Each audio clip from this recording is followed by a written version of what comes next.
அனைவருக்கும் வணக்கம். சிலர் வீடுகளில் பித்ரு தோஷம் இருக்குது, பித்ரு சாபம் இருக்குது, இல்லை முன்னோர்களுடைய ஆசீர்வாதம் நமக்கு இல்லை அப்படின்னும் பொழுது சில வகையான அறிகுறிகள் நமக்கு தெரியும், சில தடைகளும் நமக்கு தெரியும். இப்போ கடவுளுடைய விஷயங்களில் நம்ம ஏதோ ஒரு தவறு பண்ணிடுறோம் அப்படின்னா கூட சில வேள்விகள் மூலியமாகவோ சில வழிபாடுகள் மூலியமாகவோ அதை ஓரளவுக்கு நம்மளால் சரிப்படுத்த முடியும். ஆனால் பித்ரு காரியங்களை நம்ம சரியாக செய்யாமல் விட்டுட்டோம் அப்படின்னும் பொழுது நம்மளுடைய சந்ததிகள் ரொம்பவே வெகுவாக பாதிக்கப்படுவாங்க. இந்த மாதிரி பித்ரு சாபம் பித்ரு தோஷம் இருக்குது அப்படின்னும் பொழுது நம்ம வீட்டில் என்னென்ன மாதிரியான சிம்டம்ஸ் தெரியும், இது எப்படி நம்ம சரி பண்ணிக்கலாம் அப்படிங்கிறத பற்றி நம்ம இந்த வீடியோவில் பார்க்கலாம். வீடியோ பார்க்குறதுக்கு முன்னாடி இன்னும் நம்ம சேனலை சப்ஸ்கிரைப் பண்ணணும்னா பண்ணிக்கோங்க நண்பரே. ஆன்மீகம் தொடர்பாக இன்னும் நிறைய விஷயங்களை நீங்கள் தெரிஞ்சுக்கலாம். இப்போ நம்ம வீடியோ பார்த்துடலாம். ஸோ ஃபஸ்ட்டு பித்ருக்கள் அப்படிங்கிறது வேறு யாருமே கிடையாது, நம்மளுடைய முன்னோர்கள், நம்மளுடைய தாத்தா பாட்டிகள் இருக்காங்க இல்லையா, அவங்க தான் நம்மளுடைய முன்னோர்கள். நம்மளுடைய அம்மா அப்பா, நம்மளுடைய மாமனார் மாமியாரோடு உடன் பிறந்தவர்கள், இல்லை நம்மோடு பிறந்தவர்கள், இறந்தவர்கள் யாராக இருந்தாலும் அவர்களை தான் பித்ருக்கள், முன்னோர்கள் அப்படின்னு நம்ம சொல்கிறோம். சில வீடுகளில் பித்ருக்களுக்கு செய்ய வேண்டிய தர்ப்பணங்களை முறையாக செய்துக்கிட்டு வருவாங்க. ஆனால் இன்னும் சிலர் பார்த்திங்கன்னா அவங்களுடைய இறப்பு சடங்குகளில் இருந்து அவங்களுக்கு வருடம் தரக்கூடிய திதியையும் சரியாக கொடுக்க மாட்டாங்க. அமாவாசை விஷயங்களையும் அவங்க சரியாக கடைப்பிடிக்காமல் விட்டுருவாங்க. அவங்களுக்கு செய்யக்கூடிய எந்த ஒரு விஷயத்தையுமே அவங்க செய்யாமல் விட்டுருவாங்க.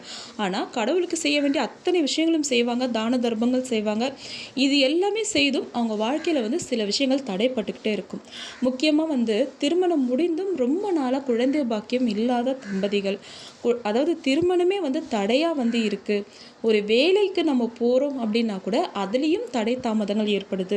ஒரு வீடு கட்டிக்கிட்டே இருந்தோங்க, பாதியிலே ஸ்டாப் ஆயிடுச்சு, இன்னும் எங்களால் அதை கம்ப்ளீட் பண்ண முடியல. நாங்கள் இந்த கோவிலுக்கு போகலான்னு போனோங்க, வாசல் வரைக்கும் போயிட்டோம், அங்கே எங்களால் உள்ளே போக முடியல, ஒரு சின்ன தடையாயிடுச்சு, அதனால் நாங்கள் திரும்பி வீட்டுக்கு வந்துட்டோம். இந்த மாதிரி எந்த ஒரு விஷயம் எடுத்தாலும் அதில் ஒரு தடை. ஒரு விவாதம் பேச போகிறோம், ஒரு பிஸ்னஸ்க்காக பேச போகிறோம், ஒரு தொழிலுக்காக ஒரு கடன் வாங்க போகிறோம், கொடுக்குற நிலைமைக்கு வந்துட்டாங்க, கிட்ட போகும்போது அது கொஞ்சம் தடையாயிடுச்சு. இந்த மாதிரி என்ன விதமான தடைகள் இருந்தாலும் உங்களுக்கு பித்ரு தோஷம் இருக்கா அப்படிங்கிறத நீங்கள் ஒரு முறை பார்த்துக்கோங்க. ஏன்னா உங்களுடைய முன்னோர்களுடைய சாபம் அப்படிங்கிறது உங்களுடைய குலதெய்வம் கூட மன்னிக்க முடியாது. ஏன்னா பித்ருக்களுக்கு நம்ம செய்ய வேண்டிய கடமை அது, அதை நம்ம தவறவே கூடாது. அதனால் குலதெய்வத்துடைய அனுகிரகம் உங்களுக்கு முழுமையாக வேணும், உங்களுடைய வாழ்க்கையில் முன்னேற்றம் இருந்துக்கிட்டே இருக்கணும் அப்படின்னா பித்ருக்களுக்கு செய்ய வேண்டிய அத்தனை சடங்குகளையும் நீங்கள் செய்துடுறது நல்லது.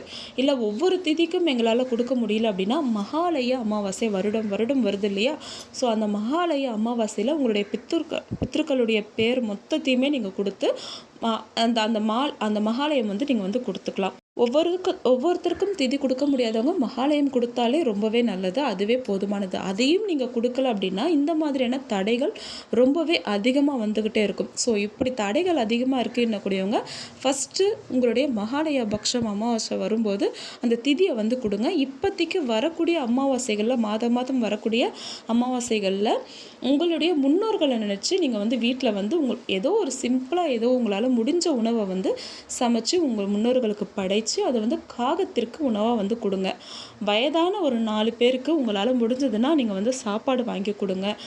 அவங்க போட்டுக்க துணி வஸ்திரம், புது வஸ்திரம் வாங்கி கொடுக்கறது ரொம்பவே நல்லது. நீங்கள் போட்டு கிழிஞ்ச ஒரு துணியை மற்றவங்களுக்கு கொடுக்கறத விட புதுசாக ஒரு துணி வாங்கி கொடுக்கும்பொழுது ரொம்ப சிறப்பான பலன்கள் உங்களுக்கு கொடுக்கும். அவங்க மனம் குளிர்ந்து உங்களை வாழ்த்துறது மாதிரி உங்களுடைய முன்னோர்களுடைய வாழ்த்து உங்களை சேரும் அப்படிங்கிறது தான் நம்மளுடைய ஐதீகம். அடுத்தது பித்ரு தோஷம் நீங்கி தடைகள் நீங்கி உங்களுடைய வாழ்க்கையில் செல்வ வளம் பெருகி மேலும் வளர்ச்சி அடையணும் அப்படின்னா புண்ணிய நதிகளில் நீர்நிலைகளில் நீங்கள் நீராடுவது ரொம்ப ரொம்ப நல்லது. எக்ஸாம்பிள் சொல்ல போனோம்னா உங்கள் வீட்டுக்கு பக்கத்தில் இருக்கக்கூடிய ஆறுகளில் நீராடுங்க. குளங்கள், அதாவது கோவிலில் இருக்கக்கூடிய குளங்களில் நீராடுறது, சமுத்திரத்தில் நீராடுறது, இது எல்லாமே நீங்கள் மாதம் செய்துக்கிட்டு வரலாம். முடிஞ்சதுன்னா ராமேஸ்வரம் போயிட்டு அங்கே இருக்கக்கூடிய தீர்த்தங்களில் நீராடி, முக்கியமாக அக்னி தீர்த்தம் அதாவது கடலில் நீராடி, மற்ற தீர்த்தங்களிலும் நீராடி ராமேஸ்வரநாதரை மனமுருகி வேண்டிக்கோங்க. எப்பேற்பட்ட பித்ரு தோஷமாக இருந்தாலும் பித்ரு சாபமாக இருந்தாலும் கால சர்ப தோஷம் இருக்குது அப்படின்லாம் சொல்லியிருப்பாங்க. இந்த மாதிரி எந்த வகையான தோஷங்களாலும் உங்களுக்கு வந்து காரிய தடைகள், நல்ல விஷயங்கள் தடைப்பட்டுக்கிட்டே இருந்தது அப்படின்னாலும் சரி, நிச்சயமாக ஒரு நல்ல முடிவு வந்து உங்களுக்கு வந்து கிடைக்கும். இந்த தடை தாமதங்கள் நீங்கி உங்கள் வாழ்க்கையில் வந்து செல்வம் சேருறதையும், நீங்கள் நினச்சது உடனே நடக்கக்கூடியது நீங்கள் கண்கூடாக பார்ப்பீங்க. ராமேஸ்வரநாதரை மனமுருகி வேண்டிட்டு அங்கே வந்து நிறைய பேர் வந்து என்ன பண்ணுவாங்கன்னா, வஸ்திரங்களை கழட்டி அந்த தளத்திலே விட்டுட்டு வந்துடுறது. இது ரொம்ப பாவம். ஒரு புண்ணியம் தேடி போகக்கூடிய இடத்துல நம்ம வந்து அழுக்கு துணிகளை வந்து அங்கேயே விட்டுட்டு வர்றதுங்கிறது பாவம். நீங்கள் இதை வந்து எடுத்து நீங்கள் வந்து யாருக்காச்சும் கொடுத்துட்டு வந்தீங்க அப்படின்னாலும் சரி, இல்லை யாருக்காச்சும் நீங்கள் வஸ்திர தானம் புதுசாக எடுத்து கொடுத்தீங்க அப்படின்னாலும் சரி, உங்களுடைய உடைமைகளை நீங்கள் வந்து அங்கேயே விட்டுட்டு வர்றது நல்லது இல்லை. ஸோ உங்களுக்கு ரொம்ப நாளாக இந்த மாதிரி சந்தேகங்கள் இருக்குது, பித்ருதோஷம் இருக்குமோ அப்படிங்கிற சந்தேகம் இருக்குது அப்படின்னா, கண்டிப்பாக ஒரு முறையாச்சும் ராமேஸ்வரநாதரை பார்த்து நீங்கள் அந்த தீர்த்தங்களில் நீராடி எங்களுடைய முன்னோர்களுடைய ஆத்மா சாந்தி அடையணும்னு சொல்லிட்டு மனமாற வேண்டிக்கிட்டு வந்தீங்கன்னா, நிச்சயமாக உங்களுக்கு சீக்கிரமே அந்த தடை தாமதங்கள் நீங்கி எல்லா விஷயமே சீக்கிரமே வந்து நல்லபடியாக நடக்கும். கண்டிப்பாக முயற்சி செய்து பாருங்கள். இந்த வீடியோ பிடிச்சிருந்ததுன்னா மறக்காமல் ஒரு லைக் பண்ணுங்கள். சேனல் பிடிச்சிருந்தா சப்ஸ்கிரைப் பண்ணிக்கோங்க. அடுத்த ஒரு ஆன்மீக தகவலோடு சந்திக்கலாம் நண்பரே. நன்றி.